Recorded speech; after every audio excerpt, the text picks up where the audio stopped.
Fala família da Só Futebol, firmeza? Família, eu tô aqui hoje pra gente falar dos jogos de sábado que aconteceram aí pelo Campeonato Brasileiro. Tivemos jogos muito interessantes no aspecto competitivo, talvez não tão interessante em relação a gols e tudo mais. Tivemos, na minha opinião, poucos gols nesse sábado. Mas vou começar falando aqui do jogo do Flamengo. O Flamengo recebeu o América Mineiro, né, lá no Maracanã. E, cara, aquele time com o jogo de campeonato brasileiro, né? O último colocado consegue, em alguns momentos, imprimir dificuldades a um time que é postulante, né, ali as primeiras posições do campeonato. É difícil falar de título, né? Porque realmente o Botafogo veio jogando o campeonato à parte, mas o Flamengo teve volume, né? Teve muito volume durante a partida. Eu não concordo com o Bruno Henrique na entrevista final ali, onde ele fala que o Flamengo foi muito superior enfim, que o América veio só para jogar com bloco baixo. Eu não concordo com isso. Eu acho que o América fez um jogo estrategicamente muito bom. Recuou ali no final, né, na bola parada ali, uma desatenção que vem custando muitos pontos para o América no campeonato. E essa desatenção, né, principalmente no campeonato de pontos corridos, você não pode ter isso com muita frequência que pode custar caro no final. Mas foi uma partida interessante do América também. O Flamengo perdeu muitas oportunidades. Esse, para mim, foi o grande demérito do Flamengo na partida, né?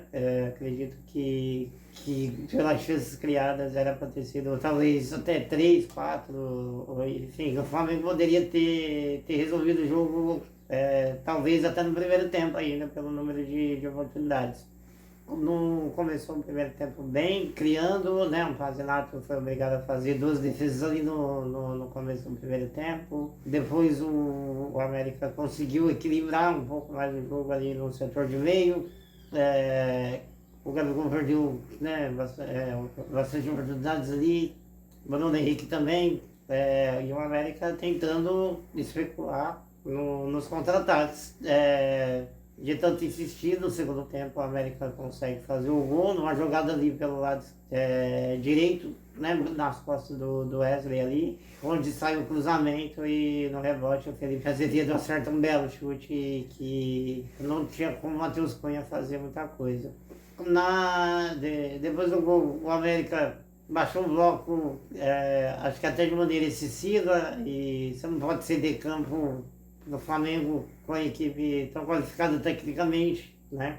E no final ali, o árbitro deu 7 minutos de acréscimo, então perto ali, faltando uns 3 minutos mais ou menos, o Flamengo consegue uma bola parada onde o Arrascaeta coloca a bola com a mão, né? Basicamente na cabeça do Vitor Hugo, que entrou no lugar do Alan e conseguiu ali fazer o gol, apesar de não ter entrado muito bem na partida, no meu ponto de vista. É um jogador que é jovem, né? E na minha opinião, tem muito potencial. Eu já falei algumas vezes que as características dele lembram um pouco do João Gomes, que para mim era um jogador que o ano passado foi primordial para a estrutura do meio de campo do Flamengo.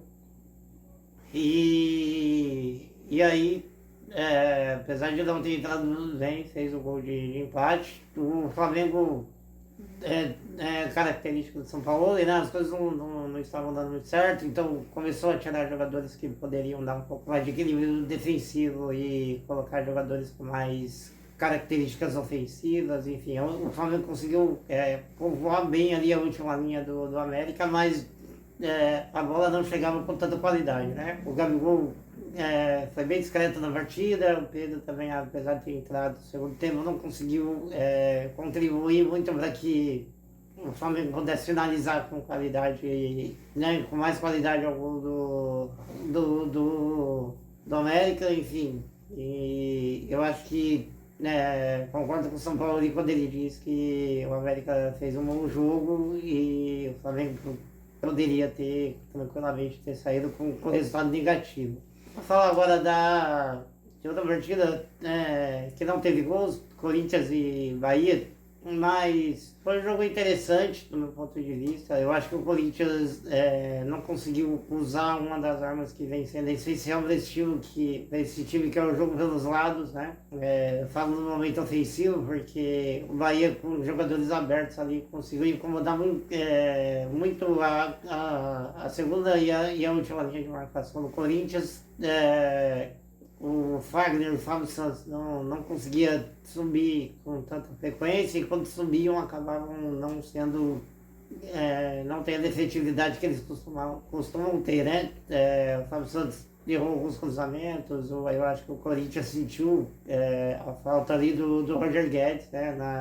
Para ajudar ali o ataque de maneira geral, né? O Yuri Alberto ficou muito isolado, apesar do Renato Augusto e o Rojas tentarem ali suprir, né, encostar um pouco nele, mas muitas vezes ele até puxava, conseguia tentar puxar ali um ataque, mas no meio campo demorava a chegar e ele ficava isolado. Teve no segundo tempo uma finalização ali sem ângulo dele. E o Bahia pecou muito nas finalizações, né? Criou muitas oportunidades, principalmente com o Ademir e o Cauli. O Tassiano também teve chances no primeiro tempo e acabou não sendo efetivo, né?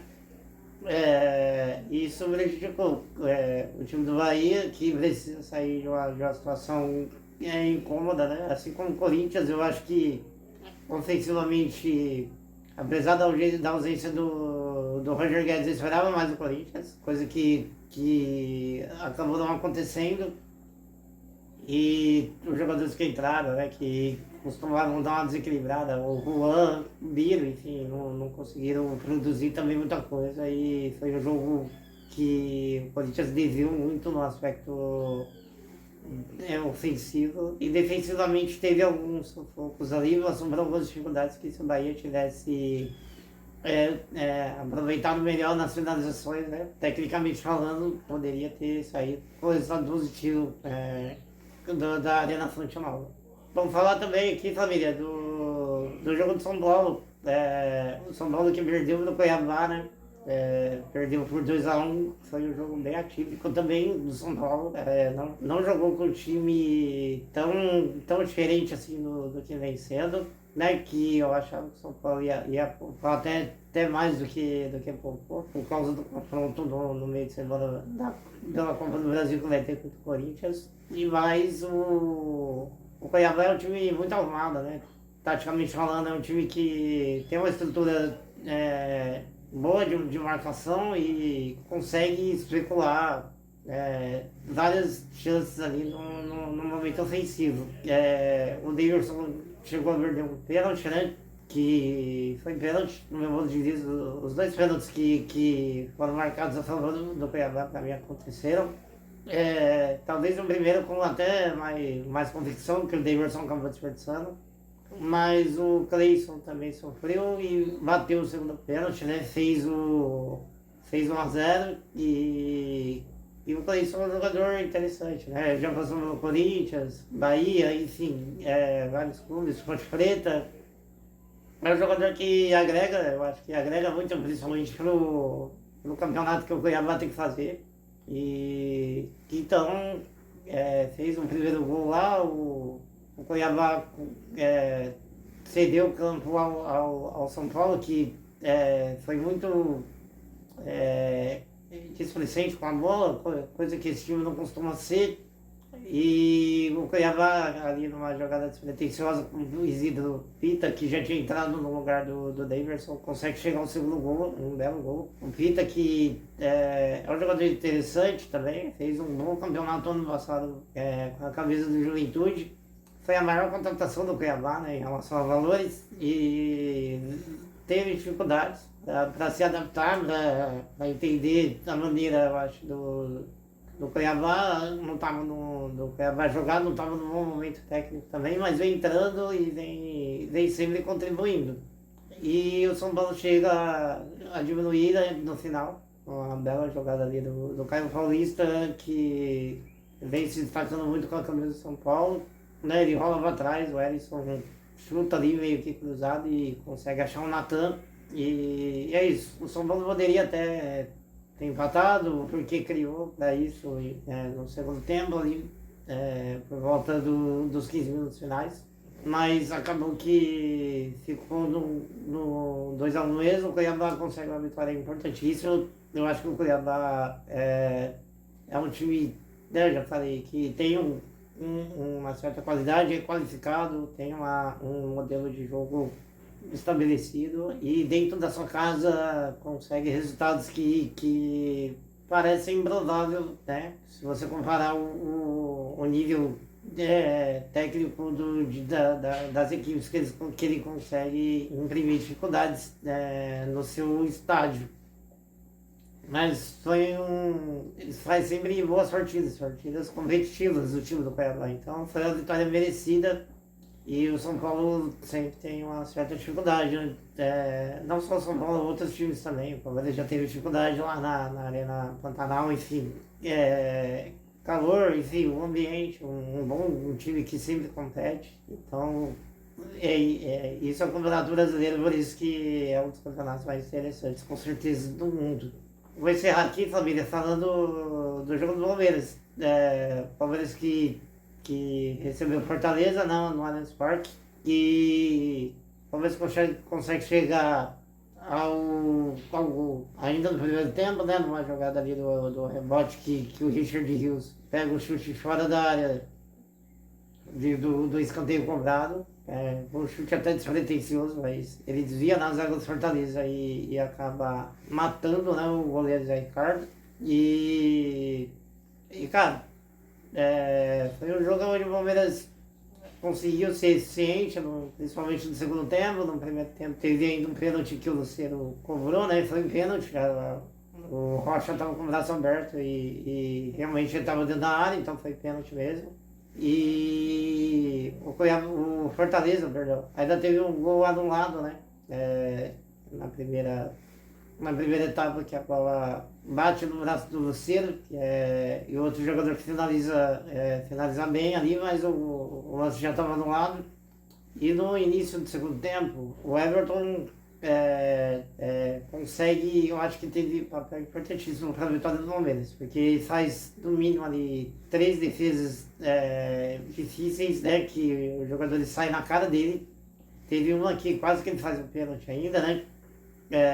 Enfim, mas ele conseguiu ali, foi decisivo, apesar de não ter conseguido pegar um pênalti, mas conseguiu ali no final, quer dizer, na segunda etapa, garantir 1-0 até então, né? E depois o Palmeiras foi buscar o resultado. Eu acho que apesar do Veiga não ter feito uma partida no nível que ele pode fazer, mas conseguiu fazer o gol, isso pode ser importante, porque o Palmeiras vai ter daqui a pouco um confronto decisivo contra o Atlético Mineiro. E é importante que os principais jogadores voltem a desempenhar bem, voltem a ter confiança, né? Então o gol do Veiga aqui foi um golaço, na minha opinião, um chute. Ele bate meio que de feito ali, vem de 3 vezes, a bola vai saindo do goleiro de Fortaleza e entra no cantinho. E aí depois o Palmeiras, que sabe aproveitar um contra-ataque com poucos, consegue fazer ali o terceiro gol, uma jogada onde o Rony divide, a bola sobra pro Luiz Guilherme e ele consegue achar o Breno Lopes ali livre de marcação na entrada da pequena área, né? Então ali o Breno bateu firme, apesar do goleiro do Fortaleza ter resvalado na bola, mas foi um chute muito forte e a bola acabou entrando mesmo assim. Destacar também a participação do Luiz Guilherme, porque é outro jogador da base, né? E para mim tem muito potencial. Jogador rápido, canhoto, parece ter habilidade também, mas num contra-um é difícil de pegar ele, porque se ele voltar na frente, ele tem a passada larga, tudo e muita velocidade. Então, é um jogador promissor e que pode ajudar muito o Palmeiras nesse momento onde algumas das suas principais peças estão oscilando. Bom, família, é isso. Eu vou ficando por aqui, tá bom? Vou deixar meu Instagram aqui na tela, vai aparecer na descrição também, junto com o link do meu outro canal.